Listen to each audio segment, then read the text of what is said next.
শিখর ধাওয়ান। আজ থেকে ৮ মাস আগের একটা ঘটনা আপনাদেরকে বলি।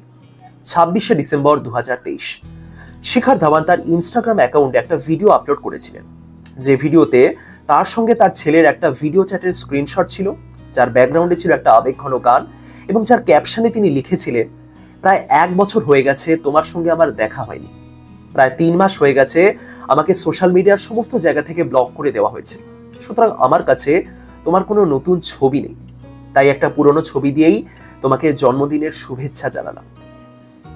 আপনি শিখর ধাওয়ানের যত বড় হেটার্সই হন না কেন, ওই লেখাটা পড়ে আপনার চোখের কোণায় একটু হলেও জল আসতে বাধ্য।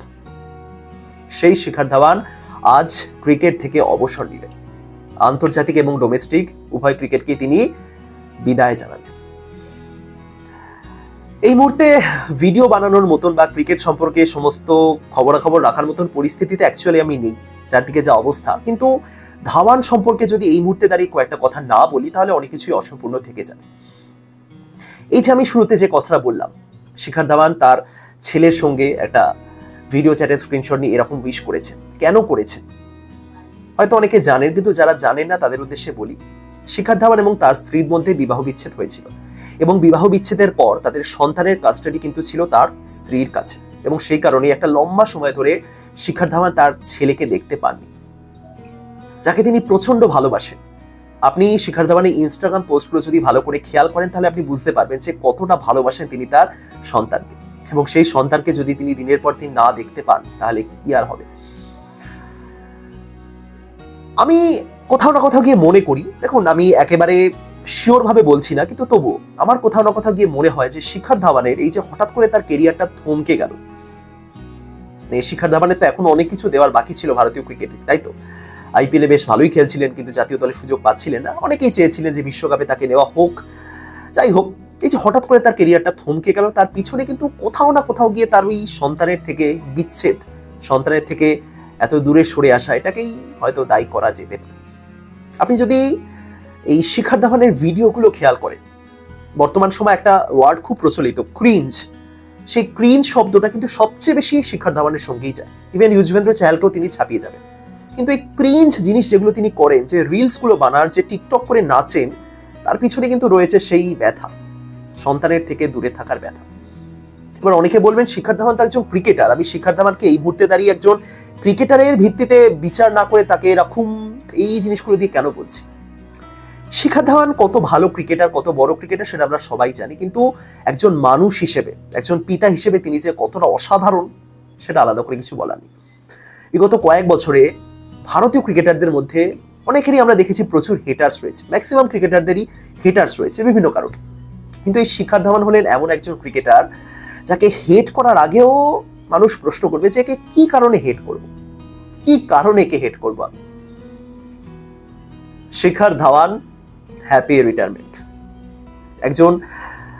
একজন অসাধারণ ক্রিকেটার, ভারতের গব্বর।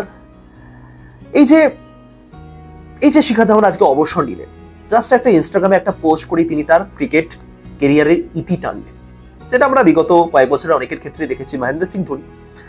কিন্তু বিশ্বাস করুন, এই যে মাসখানেক আগে জেমস অ্যান্ডারসন যখন অবসর নিলেন, ইংল্যান্ড তাকে একটা দারুণ ফেয়ারওয়েল দিয়েছিল।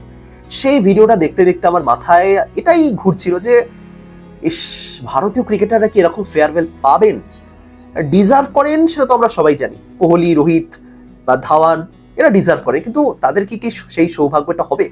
কোহলি, রোহিতের কথা আমরা জানি না, কিন্তু ধাওয়ান সেটা পেলেন না, এটুকুনি তো আমরা বলতেই পারি। কিন্তু বিশ্বাস করুন, শিখর ধাওয়ান এটা ডিজার্ভ করেন। একটা দারুণ ফেয়ারওয়েল, একটা নায়কোচিত ফেয়ারওয়েল কিন্তু শিখর ধাওয়ান ডিজার্ভ করেন। ২০০৪ সালে ভারতের হয়ে অনূর্ধ্ব-19 বিশ্বকাপে খেলেছিলেন তিনি, কিন্তু সেই শিখর ধাওয়ানই ভারতীয় দলে পাকাপাকিভাবে নিজের জায়গাটা করতে পেরেছিলেন সেই ২০১৩ সালে চ্যাম্পিয়ন্স ট্রফিতে। তার আগে টেস্ট খেলেছিলেন ওই ১২-১৩ এরকম সময় নাগাদ। সুতরাং যদি শিখর ধাওয়ান আরো কয়েক বছর আগে ভারতীয় দলে আসতেন, যদি ভারতীয় দলে নিজের জায়গাটা পাকাপাকি করে নিতে পারতেন, সেক্ষেত্রে হয়তো আমরা একটা দারুণ কেরিয়ার দেখতে পেতাম, দারুণ আন্তর্জাতিক কেরিয়ার দেখতে পেতাম। শিখর ধাওয়ান টেস্ট ক্রিকেটে 40-এর উপর অ্যাভারেজ থাকা সত্ত্বেও বেশি দিন কন্টিনিউ করতে পারেননি, সুযোগ পাননি বলা যেতে পারে। কিন্তু যেভাবে তার কেরিয়ারটা শুরু হয়েছিল, টেস্ট ডেবিউতে একটা অসাধারণ ইনিংস, চ্যাম্পিয়ন্স ট্রফির মঞ্চে দুর্দান্ত প্রদর্শন, দুখানা চ্যাম্পিয়ন্স ট্রফিতে 2013-তে যে ভারত জিতেছিল চ্যাম্পিয়ন্স ট্রফি, সেখানে অসাধারণ খেলেছিলেন। সেই শিখর ধাওয়ানকে আমরা কোনোদিনও ভুলবো না। ক্রিকেটার হিসেবে তো অসাধারণ, অসাধারণ। একজন মানুষ হিসেবে তার মুখে সবসময় হাসি লেগে থাকতো। তার সেই দুর্দান্ত স্টাইল, এরকম এই যে তিনি সারাক্ষণ এরকম করতেন, এই জিনিসটা কিন্তু ভারতীয় ক্রিকেট বলুন বা ভারতে এই জিনিসটা খুব একটা প্রচলিত ছিল না। কিন্তু ধাওয়ান এসে ছিল, মানে অল ইন্ডিয়াতে ছিল না। তার সেই গোফে এরকম করা এবং তার সাথে ক্যাচ ধরার পর লে পাঙ্গার মতন একটা, এই জিনিসগুলো মিস করব। ক্রিকেটার শিখারের সম্পর্কে একটু পরেই বলতে শুরু করলাম, কারণ যাই বলবো কম বলা হবে। 2023 সালে যে এশিয়ান গেমস আয়োজিত হয়েছিল, মনে আছে? 2023 এশিয়ান গেমস, এখানে ঋতুরাজ গায়কোয়াড়ের নেতৃত্বে ভারত স্বর্ণপদক পেল। সবাই চেয়েছিলেন বা সবাই ভেবেছিলেন সেখানে শিখর ধাওয়ানই ক্যাপ্টেন হবে, এবং যদি সেটা হতো তার জন্য একটা দারুণ বিদায়ের মঞ্চ তৈরি হতো। কিন্তু সেখানে তিনি সুযোগ পাননি। বিশ্বকাপের মঞ্চে যখন তিনি সুযোগ পাননি, তিনি নির্দ্বিধায় একটা কথা বলে গেছিলেন যে অনেক দিয়েছি আমি ভারতীয় দলকে, এবার শুভমান গিলের মতো নতুন কাউকে দরকার। শিখর ধাওয়ান এই যে অবসর নিলেন, আজকে তিনি একটা ভিডিও আপলোড করেছেন যেখানে একটা দারুণ কথা বললেন যে আমি নিজেকে প্রশ্ন করি না বা আমি ভাবি না যে কেন আমি আর খেলতে পারলাম না, বরং আমি ভাবি যে আমি ভারতের হয়ে খেলার সুযোগ পেয়েছি, আমি আর কেন খেলতে পারছি না, তার চেয়েও বড় কথা আমি একটা সময় ভারতের হয়ে খেলেছি। That's it. একজন ক্রিকেটারের এটাই তো স্বপ্ন থাকে, তাই না? নিজের দেশকে রিপ্রেজেন্ট করবে, এবং নামটা যদি শিখর ধাওয়ানের মতন কেউ হয় তাহলে তো। যাই হোক, বেশি কিছু বলছি না, বেশি কিছু বলার মতন শব্দ নেই আমার কাছে। তবে thank you so much. IPL এর কথা বলুন, আইপিএল এ মুম্বাই ইন্ডিয়ান্স, সানরাইজার্স হায়দ্রাবাদ বা পরের দিকে গিয়ে পাঞ্জাব কিংস, অনেক ক্ষেত্রে আমরা দেখেছি শিখর ধাওয়ানকে দারুণ প্রদর্শন করতে। ভারতীয় দলকে নেতৃত্ব দিয়েছেন। ইভেন তার শেষ যে কয়েকটা আন্তর্জাতিক ম্যাচ খেলেছেন সেই সময় আমরা তাকে নেতৃত্ব দিতে দেখেছি। লাস্ট যে সিরিজটা খেলেছিলেন বাংলাদেশের সঙ্গে, তার আগে সিরিজে তিনি ক্যাপ্টেন্সি করেছিলেন ভারতের হয়ে। তো একজন দারুণ ওপেনার। এই যে কোহলি, ধাওয়ান এবং রোহিত ধাওয়ানের ওপেনিং জুটি, 3 নম্বরে কোহলি, একটা জেনারেশনের টপ 3 ব্যাটার ছিল। এই 3জন ব্যাটার ছিলেন, এই 3জন আমাদের টপ অর্ডার, একটা গোটা জেনারেশনের টপ অর্ডার। কোহলি, রোহিত এখনো রয়ে গেলেন, আর বেশি বছর তাদেরও নেই, কিন্তু ধাওয়ান অবসর নিলেন।